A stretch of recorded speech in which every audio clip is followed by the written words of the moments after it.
देवियों एवं सज्जनों, गोस्वामी तुलसीदास जी महाराज द्वारा रचित रामचरितमानस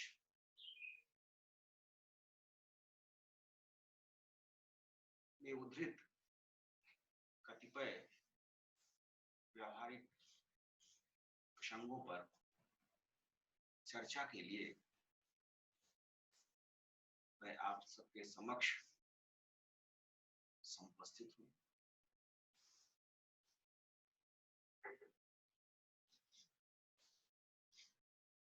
जीवन के प्रत्येक क्षेत्र में धर्म की भूमिका अत्यंत महत्वपूर्ण होती है। धर्म हमें सदाचार की शिक्षा देता है। धर्म हमारे जीवन में नियमन की एक व्यवस्था है। धर्म का भय हमें अनेक बुराइयों से दूर करता है। ईश्वर की सत्ता पर विश्वास करने वाले प्राणी कभी भी अधर्म एवं अनैतिकता के बंधन में नहीं बन सकते। जीवन का यह यथार्थ सत्य है कि मनुष्य शरीर धारण करने के उपरांत उसके अंतर्मन एवं बाह्य मन में अनेक विकारों का अभ्युदय होता है। ईर्ष्या रूपी विकार भी उन्हीं में से एक है। प्रायः हम में से अधिकांश लोग अन्य लोगों से ईर्ष्या का भाव रखते हैं, द्वेष और जलन का भाव रखते हैं। सामान्य तौर पर किसी व्यक्ति से ईर्ष्या करने की केवल दो अवस्थाएं हो सकती हैं। प्रथम अवस्था वो है जिसमें हम अपने सम्मुख स्थित व्यक्ति के विकास से प्रसन्न नहीं है, उसकी प्रगति हमें बाधा पहुंचाती है, हमें पीड़ा पहुंचाती है। किसी अन्य की उन्नति से हम बराबरी का विचार न रखकर अपितु ईर्ष्या और द्वेष का भाव रखने लगते हैं। वास्तव में ईर्ष्या माया का ही एक स्वरूप है, माया की सहचरी है। और जिस भी मनुष्य में ईर्ष्या का भाव उत्पन्न होता है, उससे मनुष्य के सर्वनाश की भूमिका स्वतः तैयार हो जाती है। जब हम में से कोई किसी अन्य व्यक्ति से ईर्ष्या करता है, जलन करता है, डाह रखता है, द्वेष करता है, प्रतिक्षण उसे नीचा दिखाने का प्रयत्न करता है, ऐसी दशा में जिस व्यक्ति से ईर्ष्या की जाती है या जिस व्यक्ति के प्रति ईर्ष्या का भाव रखा जाता है, उस व्यक्ति का किसी भी प्रकार से कोई अनिष्ट नहीं होता है, अपितु ईर्ष्या करने वाला व्यक्ति ही उस अनिष्ट का प्रधान पात्र होता है। मनुष्य यदि अपने क्रोध, द्वेष, ईर्ष्या, लोभ, अहंकार इत्यादि विकारों का धीरे धीरे शमन कर ले तो उसके शारीरिक और मानसिक दोनों स्थितियां मजबूत हो सकती है, सबल हो सकती है।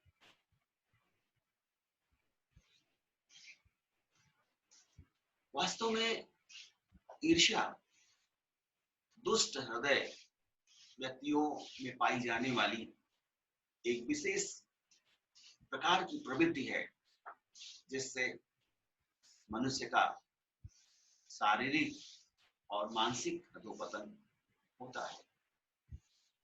दुष्ट प्राणियों में ईर्ष्या रूपी विष कूट कूट कर भरा होता है। जब वह किसी की बराबरी करने व उससे आगे निकलने का श्रम रहित प्रयास करते हैं, तो उनमें ईर्ष्या रूपी मनोविकार का उदय स्वतः हो जाता है और दुष्ट व्यक्ति अपनी ईर्ष्यात्मक प्रवृत्ति के कारण दूसरों को नुकसान पहुंचाने का, दूसरों को हानि पहुंचाने का कुचक्र रचने लगता है। इससे दूसरों का उतना हित नहीं होता है जितना स्वयं ईर्ष्या करने वाले व्यक्ति का होता है। ईर्ष्यालु प्रवृत्ति के लोगों को दूसरों से ईर्ष्या करने के लिए किसी विशेष कारण की आवश्यकता नहीं होती है। संत हृदय व्यक्ति कभी भी किसी से अथवा किसी के प्रति ईर्ष्या का भाव नहीं रखते हैं।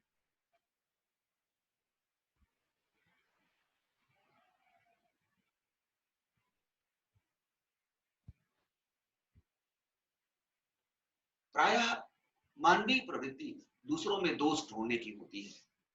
हम में से अधिकांश लोग अपने दोषों को न देख करके दूसरे लोगों के छोटे छोटे दोषों को ढूंढने का प्रयास करते रहते हैं।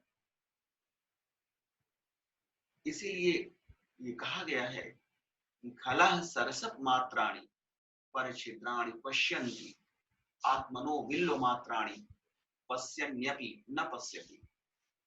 दुष्ट व्यक्ति दूसरों के छोटे से छोटे दोष को, सरसों के बराबर, राई बराबर दोष को देखना चाहते हैं और उसे ढूंढने का प्रयास करते हैं, किंतु अपने बड़े से बड़े दोष को अर्थात बेल के समान दोष को भी देखते हुए भी नहीं देखते।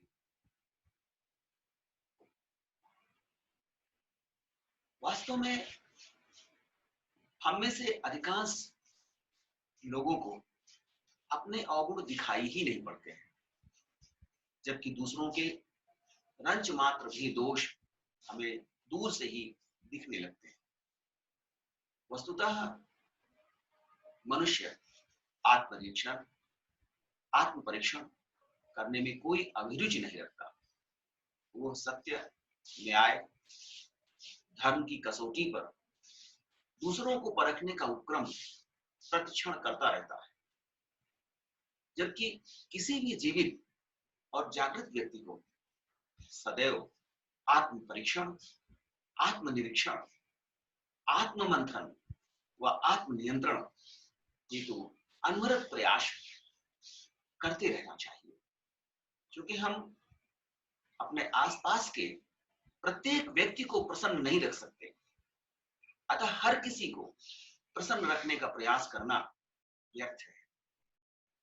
हम प्रयास करके भी दूसरों की सोच को, उनकी भावनाओं को, दूसरों के प्रति उनकी धारणा को सहजता पूर्वक बदल नहीं सकते, परिवर्तित नहीं कर सकते, किंतु अपने आचरण, अपने व्यवहार, अपनी विनम्रता, अपने सेवा भाव एवं परोपकार के माध्यम से उनके हृदय में सकारात्मक चिंतन विकसित कर सकते हैं।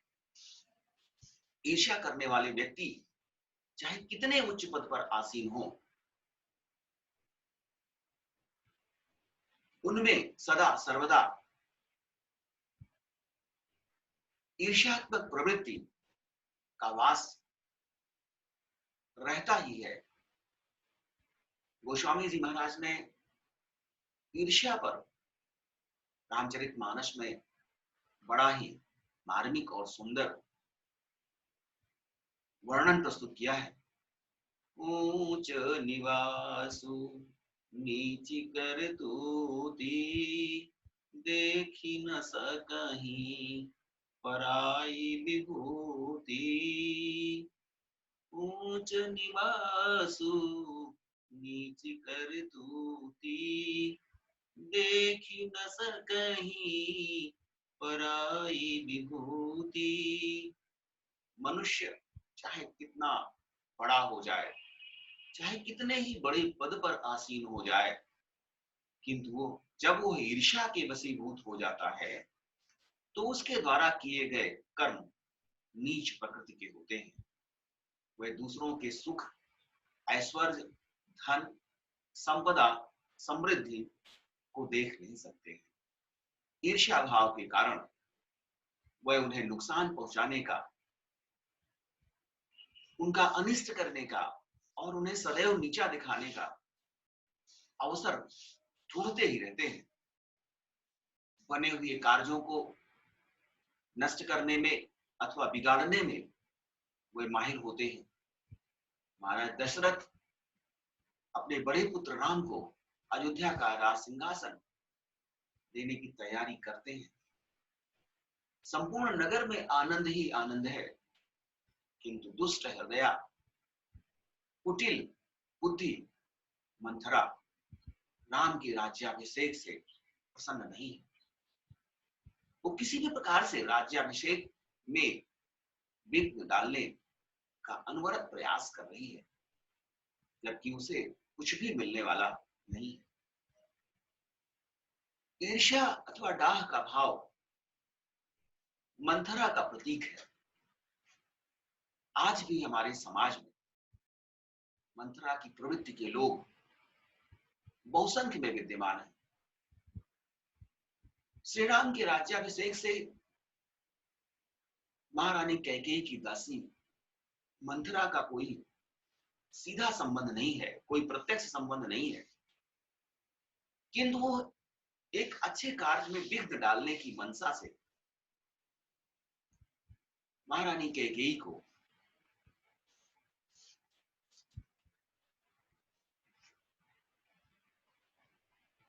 अनेक प्रकार से समझाने का प्रयास करती है और वो अपने उद्देश्य में सफल भी हो जाती है। मंथरा को यह पता चलता है कि श्री राम का राज्याभिषेक होने वाला है। संपूर्ण अयोध्या नगरी में आनंद का वातावरण है, मंगल गान हो रहे हैं और अयोध्या नगरी को सजाया संवारा जा रहा है।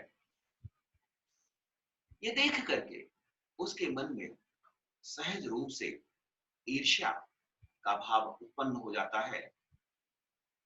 गोस्वामी जी महाराज कहते हैं, दीख मंथरा नगरु बनावा, मंजुल मंगल बाज बधावा। ऊंच से लोगन का उछाऊ, राम तिलक सुनी भाउर दाऊ। करे विचारो कुबोधि कुजाति, होई अकाजु कवन विधि राती। देखि लागी मधु कुटिल किराती, जिन गमत कही ले हो के भांति।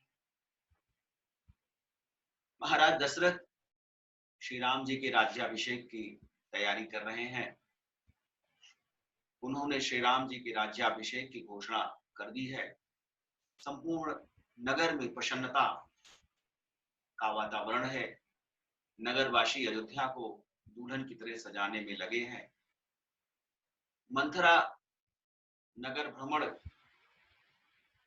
पर निकली हुई है और नगर की सजावट देखकर, उसका सौंदर्य देख करके उन लोगों से पूछती है, यह उत्सव किस लिए मनाया जा रहा है।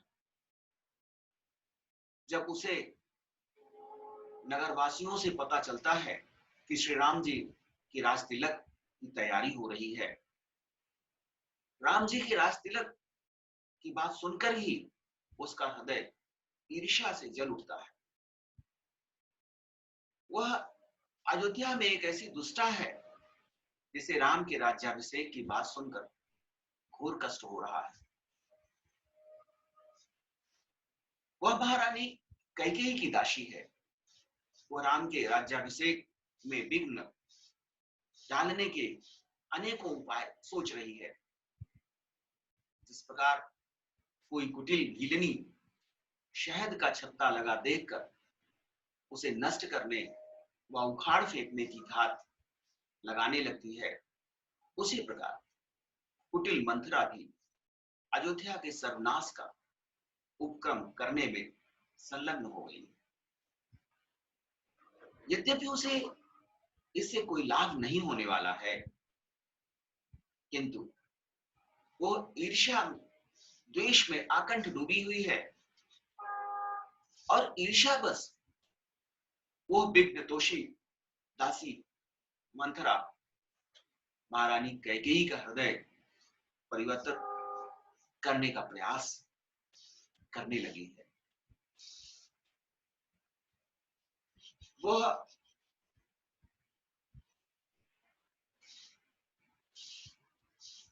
दुखी होकर के महारानी कैकेयी के पास जाती है। उसके रोने जैसी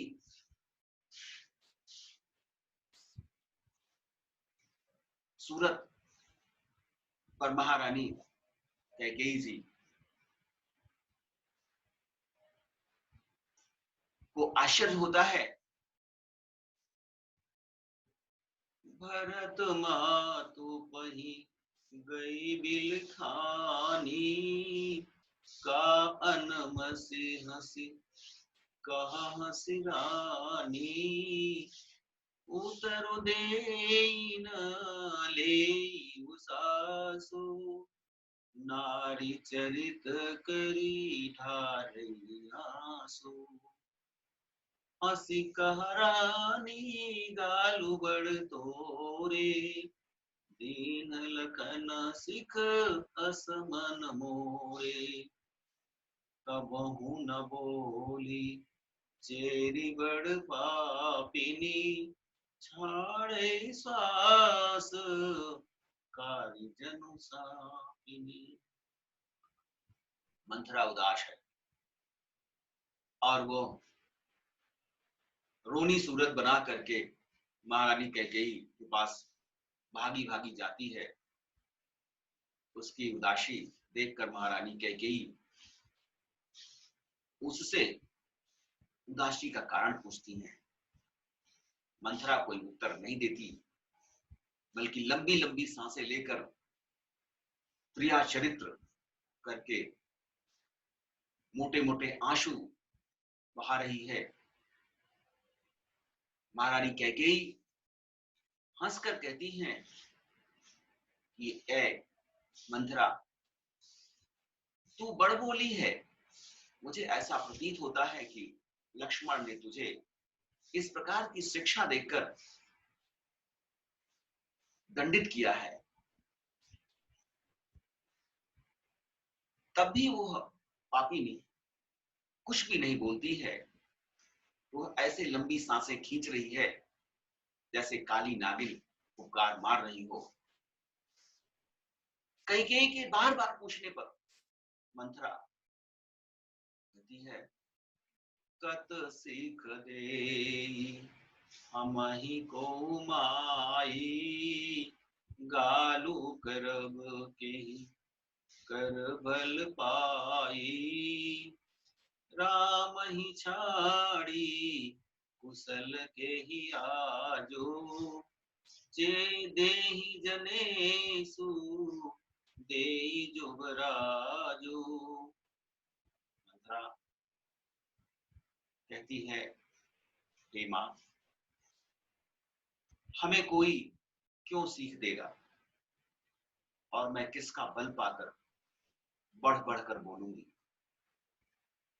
रामचंद्र को छोड़कर आज किसी और की कुशल कैसे हो सकती है, जिन्हें महाराज दशरथ आज युवराज का पद दे रहे हैं।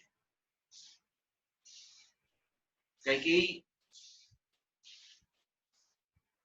यह समाचार अपनी दासी कुबरी से ही प्राप्त करती है। कुबरी मंथरा कैकेयी को पुनः यत्न पूर्वक तर्कपूर्ण ढंग से समझाने का प्रयास करती है। तू विदेश न सोच तुम्हारे, जानती हूँ बस नाहु हमारे। नींद बहुत प्रिय सेज तुराई, लखहु न भूप कपट चतुराई। मंथरा महारानी कैकेयी से कहती है कि तुम बहुत भोली हो, तुम बहुत सीधी सादी हो, तुम्हें अपने भले बुरे का ज्ञान ही नहीं है। तुम्हारा पुत्र परदेश में है, तुम्हें कोई चिंता ही नहीं है। तुम्हें इस बात का भ्रम है कि महाराज दशरथ तुम्हारे अधीन है, तुम्हारी हर बात मानते हैं, तुम्हारे प्रति अत्यंत स्नेह रखते हैं और वे तुम्हें अपनी सभी रानियों से अधिक प्रेम देते हैं। तुम तो सुंदर सेज पर सोकर ही आनंद की अनुभूति कर रही हो। राजा की इस प्रकार कपटपूर्ण चतुराई तुम्हें नजर ही नहीं आई। राम के राज्याभिषेक से भरत की दशा दास जैसी हो जाएगी। इस प्रकार मंथरा कैकेयी के मस्तिष्क को विकृत करने का प्रयत्न कर रही है। वह कैकेयी जिसे राम अपने पुत्र भरत से भी अधिक प्यारे हैं, कैकेयी मंथरा की कुटिल चालों से भली भांति परिचित है। वो मंथरा को फटकारती है, वो मंथरा को डांटती है, क्योंकि कैकेयी का हृदय पवित्र है। कैकेयी के हृदय में किसी भी प्रकार की ईर्ष्या, द्वेष व द्वंद्व का भाव श्री राम के प्रति नहीं है। वह राम को अपने पुत्र भरत से भी अधिक प्यार करती है, किंतु समय और परिस्थितियां, साथ ही कुसंगत का प्रभाव मनुष्य का हृदय परिवर्तित करने की शक्ति एवं सामर्थ्य रखता है। सज्जन व्यक्ति भी यदि किसी दुष्ट, दुरात्मा व राक्षस प्रवृत्ति के व्यक्ति के साथ कुछ समय व्यतीत कर ले, उसके साथ भोजन इत्यादि करे और पारिवारिक जीवन में कुछ वर्ष उसके साथ व्यतीत कर ले, तो सज्जन व्यक्ति का प्रभाव दुष्ट व्यक्ति पर न पड़ के, बल्कि दुष्ट व्यक्ति की प्रवृत्ति का प्रभाव सज्जन व्यक्ति की मनाही स्थिति पर अवश्य पड़ जाता है। महारानी कैकेयी मंथरा को डांटती है, सुनी प्रिय वचन मलिन मनु जानी, झुकी रानी अब रहुअर गानी। पुनियस कबहू कहसी घर पोरी, तब धरि जीभ कढ़ावहु तोरी। मंथरा के चिकनी चुपड़ी बातें सुनकर के और उसे द्वेष, दंभ, ईर्ष्या, पाखंड से युक्त समझ करके, मन की मलिन समझ करके महारानी कैकेयी उसे डांटती हैं और डांट कर कहती हैं कि बस अब तू चुप हो जा। घर फोड़ी, जो तुमने फिर ऐसी बात कही तो तेरी जीभ कटवा दूंगी। शुद्ध हृदय महारानी कैकेयी भी कुबड़ी दासी मंथरा के बुने हुए कपटपूर्ण जाल में फंस जाती है। और यह विधि का विधान है, भौतव्यता है, सब कुछ पूर्व निर्धारित है। जो कुछ जैसा होना है उसी के अनुसार बुद्धि भ्रम हो जाती है। भावी बस प्रतीति उर आई, पूछ रानी पुनी शपथ दिवाई। का पूछहु तुम अबहु न जाना, निज हित अनहित पशु पहचाना। भौतव्यता की वशीभूत होकर कैकेयी के मन में मंथरा के प्रति स्नेह उत्पन्न हो गया। वह कुटिल मंथरा कैकेयी के विशुद्ध परिष्कृत हृदय को कलुषित करने में कामयाब हो जाती है। वो मंथरा की बातों में आ जाती है। बार बार पूछने पर मंथरा कहती है, हे रानी, तुम्हें अपने भले और बुरे का कोई ज्ञान ही नहीं है। अपना हित अनहित तो पशु पक्षी भी पहचानते हैं।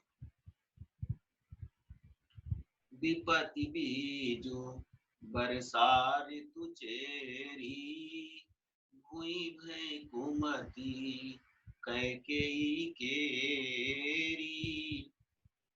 भुई भय भूमि कैकेयी केरी, पाई कपट जलु अंकुर जामा। बरदो दल दुख फल परिणामा। अयोध्या में मंथरा वर्षा ऋतु के समान है। वर्षा ऋतु रूपी मंथरा ने विपत्ति रूपी कलह के बीज बो दिए हैं। अयोध्या में मंथरा द्वारा कलह और क्लेश के बीज आरोपित कर दिए गए हैं। कैकेयी की कुबुद्धि रूपी जमीन कलह का बीज बोने के लिए तैयार हो चुकी है।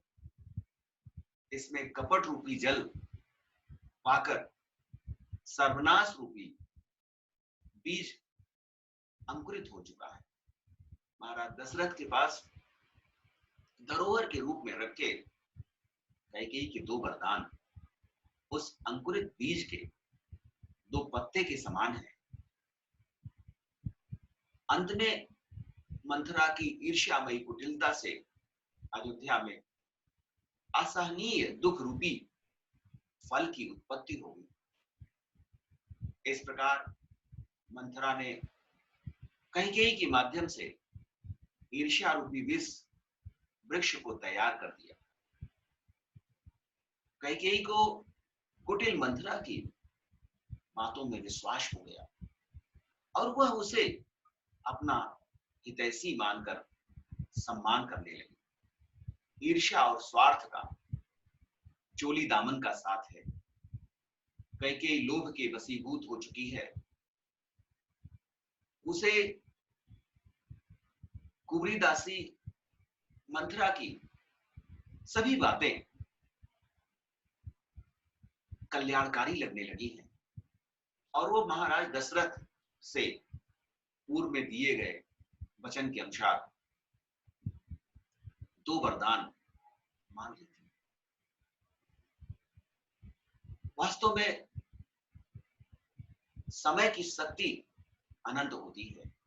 इस संसार में यदि कोई सर्वाधिक बलवान है तो निश्चय ही वह समय है।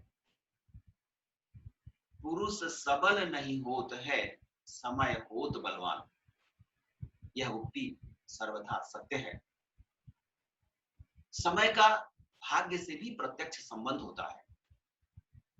प्रायः हम में से अधिकांश लोग समय का मूल्य नहीं समझते। वह केवल धन संपदा ऐश्वर्य का ही मूल समझते हैं और अपना संपूर्ण जीवन सर्वथा नाशवान भौतिक धन संपत्ति, शरीर इत्यादि के पालन पोषण में नष्ट करते हैं। यदि हम प्रकृति द्वारा प्रदत्त 24 घंटे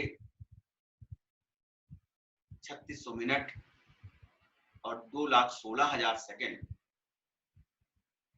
का सार्थक उपयोग करें तो ईश्वर द्वारा प्रदत्त जीवन एवं उसके द्वारा हमारे लिए निर्धारित कर्म सहजता पूर्वक संपादित हो सकते हैं। जीवन शब्द की उत्पत्ति ही जीव और न से हुई है, अर्थात यह संसार नश्वर है, नाशवान है। यहां आने वाला प्रत्येक चराचर जीव मृत्यु से परे नहीं है। इस लोक में जितने भी प्राणी,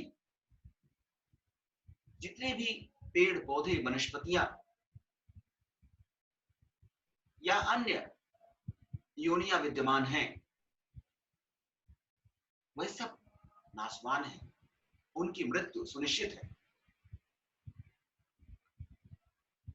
प्रायः प्रत्येक प्राणी में चेतन और अचेतन 2 प्रकार की प्रकृति विद्यमान होती है।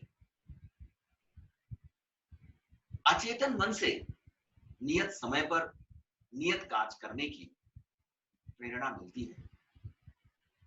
प्रातः 4 बजे मुर्गे की बांग होना, पक्षियों का चहकना, चमगादड़ों का रात में उड़ना, सियार का रात में रोना इत्यादि समय की सार्थक पहचान का संदेश देते हैं। यहां तक कि मानवेतर प्राणियों में मैथुन और प्रजनन का भी समय निर्धारित है। मानव के विवेकशील प्राणी होने के कारण प्रकृति द्वारा उसे मैथुन और प्रजनन प्रक्रिया से समयबद्ध नहीं किया है। यदि मनुष्य मानवेतर प्राणियों से समय की पहचान और उसके समुचित उपयोग की शिक्षा ग्रहण कर ले तो उसकी अनेक समस्याओं का निराकरण स्वतः ही हो जाएगा। इसलिए बंधुओं, समय वह मूल्यवान तत्व है जिसके अनुकूल होने पर व्यक्ति के संपूर्ण कार्य सहज ही संपन्न हो जाते हैं, किंतु समय के प्रतिकूल होने पर छोटे छोटे कार्य भी असंभव होने लगते हैं। किसी कार्य के समय पर संपन्न हो जाने पर कार्य की सार्थकता, समय की सार्थकता तथा समय के व्यतीत हो जाने के उपरांत कार्य संपन्न होने पर कार्य की निरर्थकता और समय की निरर्थकता परिलक्षित होने लगती है। गोस्वामी जी महाराज समय की सार्थकता का अत्यंत तार्किक विश्लेषण प्रस्तुत करते हैं।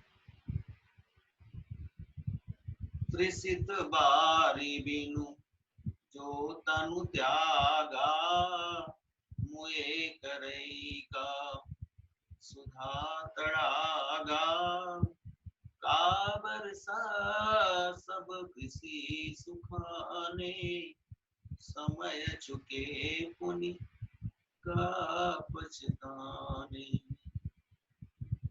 दुनिया की सबसे मूल्यवान वस्तु समय ही है। समय की पहचान जिसे है वही व्यक्ति सफल माना जा सकता है।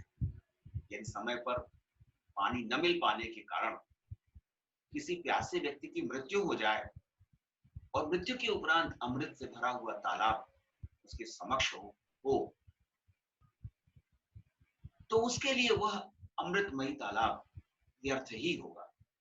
जिस प्रकार सूखा पड़ जाने पर यदि सारी फसल नष्ट हो जाए तत्पश्चात होने वाली वर्षा निष्प्रयोज्य अथवा निरर्थक ही मानी जाएगी, उसी प्रकार समय व्यतीत हो जाने के कारण पश्चाताप करने से कुछ भी हाथ नहीं आ सकता। आजकल प्रायः अधिकांश युवक अपनी क्षमता से अधिक अपनी महत्वाकांक्षा को बढ़ाने वाले होते हैं, किंतु बड़े लक्ष्य को प्राप्त करने के लिए समय पर उनके द्वारा सार्थक प्रयत्न नहीं किया जाता और समय व्यतीत हो जाने पर ईश्वर और भाग्य को दोष देते हैं। उच्च महत्वाकांक्षा की पूर्ति न हो पाने पर अवसादग्रस्त होकर आत्महत्या जैसे दुर्भाग्यपूर्ण निर्णय ले लेते हैं। संपूर्ण ब्रह्मांड समय चक्र से बना हुआ है। सूर्य, चंद्रमा, तारे, आकाश, बादल, वर्षा, यहां तक कि संपूर्ण प्रकृति समय रूपी कठोर सिद्धांत से आबद्ध है। समय ही वो कसौटी है जिसकी सहायता से हम अच्छे बुरे, शत्रु मित्र की पहचान कर सकते हैं।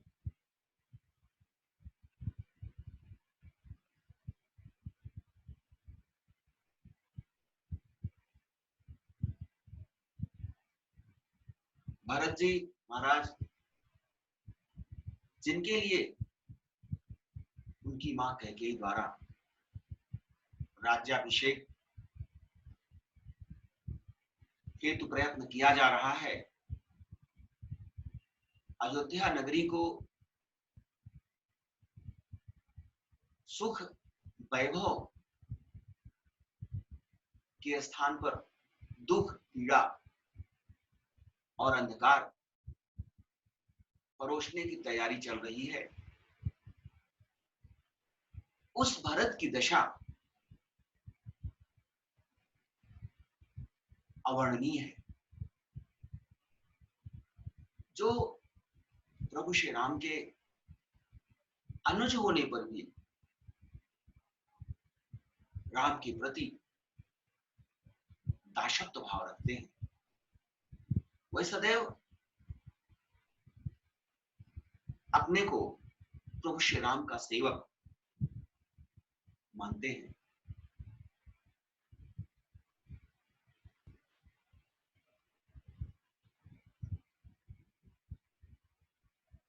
महारानी कैकेयी अपने बेटे भरत के लिए राजगद्दी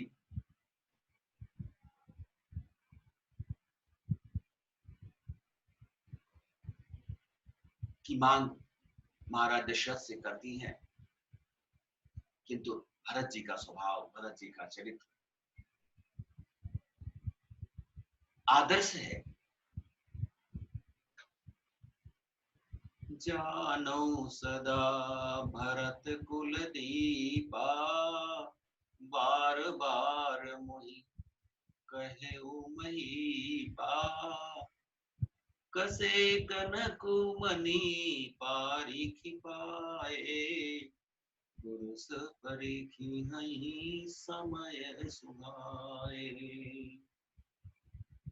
महारानी कैकेयी के इस प्रकार दो वरदान मांग लेने पर महाराज दशरथ अपना प्राण त्याग देते हैं।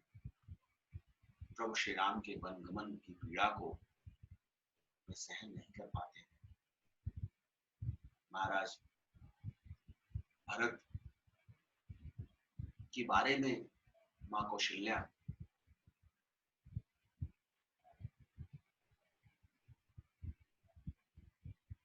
भली भांति जानती हैं। वह भरत के चरित्र को, भरत के स्वभाव को, भरत के त्याग को और राम के प्रति उनकी निष्ठा को भली भांति जानती है। वास्तव में समय आने पर ही किसी व्यक्ति की पहचान होती है। माता कैकेयी अपने पुत्र भरत के लिए राज्य का यत्न करके श्री राम जी को वन भेज चुकी हैं और 14 वर्ष के वनवास से अपने पुत्र भरत की राजगद्दी सुनिश्चित कर लेना चाहती हैं।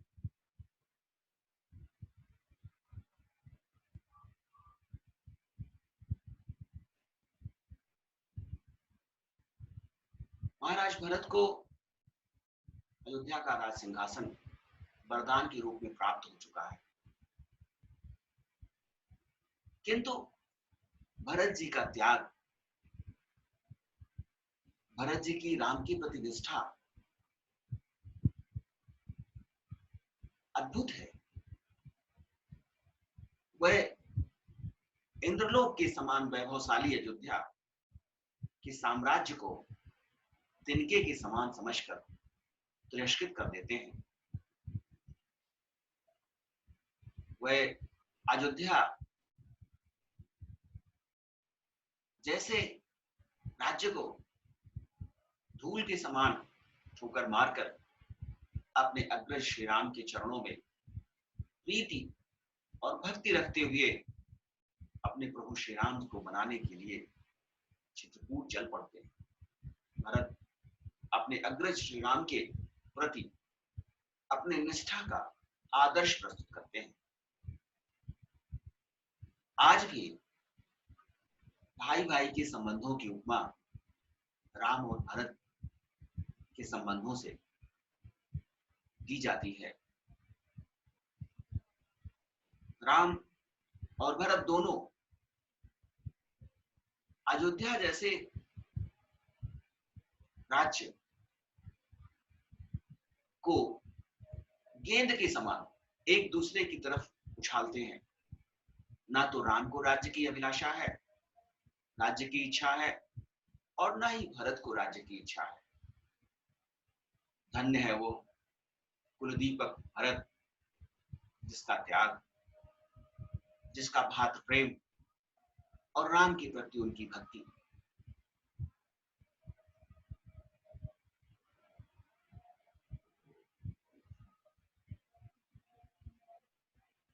वास्तव में श्री राम के प्रति भरत की निष्ठा, भरत का त्याग, भरत का स्नेह और उनकी भक्ति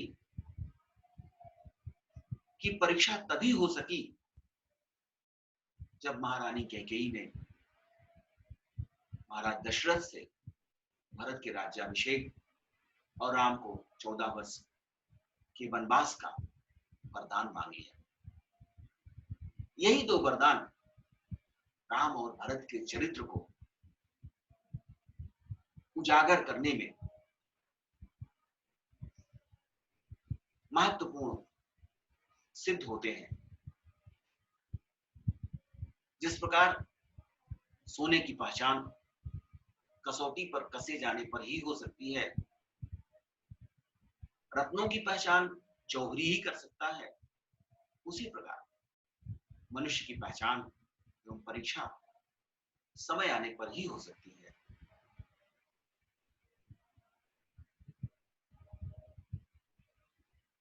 वस्तुतः मानव जीवन में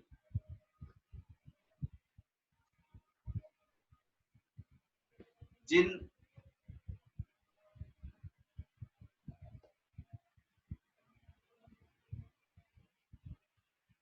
कठिन परिस्थितियों और संघर्षों को आत्मसात करते हुए प्राणी आगे बढ़ता है,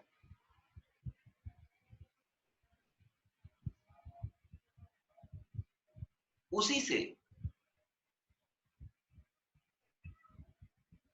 उसकी सज्जनता, सौम्यता और मानवीय गुणों की पहचान होती है। मनुष्य का जीवन सीधा नहीं है, सरल नहीं है, सपाट नहीं है, निष्कंटक नहीं है। शिशु के जन्म से लेकर युवावस्था और मृत्यु तक उसे अनेक संघर्ष देखने पड़ते हैं। यदि मनुष्य अपने अहंकार को त्याग कर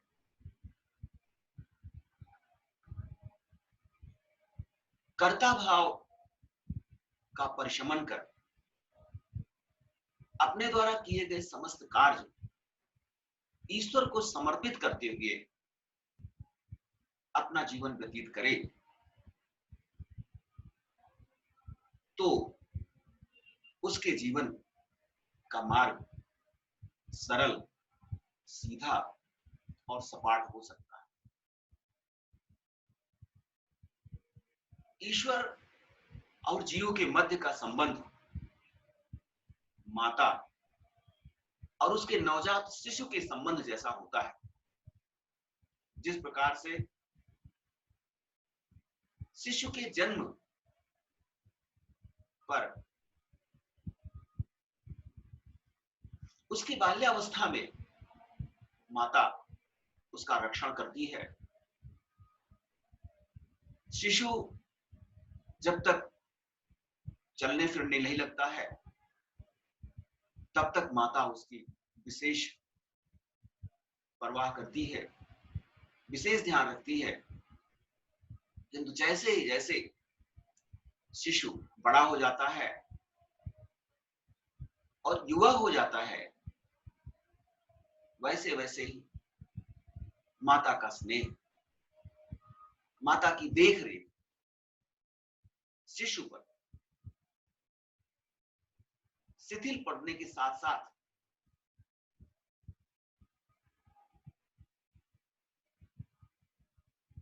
कमजोर पड़ने लगती है। माता अपने युवक पुत्र के प्रति ममता तो रखती है, स्नेह रखती है, किंतु उसकी सुरक्षा के लिए उतना गंभीर नहीं होती है जितना कि बाल्यावस्था में होती थी। चूंकि युवावस्था में मनुष्य आत्मनिर्भर हो जाता है, उसके अंदर स्वयं की शक्ति का संचार हो जाता है और मां स्नेह रखते हुए भी उसके प्रति उतना संवेदनशील नहीं होती है जितना शिशु के प्रति होती है। उसी प्रकार से भगवान ईश्वर तब तक हमारे साथ रहता है, हमारी सहायता करता है, जब तक कि हमें कर्ता होने का भाव जागृत नहीं होता है। और जिस भी क्षण हमें कर्ता होने का भाव जागृत हो जाता है, उसी क्षण ईश्वर अपनी कृपा दृष्टि से मनुष्य को वंचित कर देता है। यदि हम अपने जीवन में ईश्वर की सकारात्मक सत्ता पर विश्वास करते हुए जीवन यापन करें तो कभी भी हमें दुख और संताप, वेदना, पीड़ा, कष्ट इत्यादि की अनुभूति ही नहीं होगी।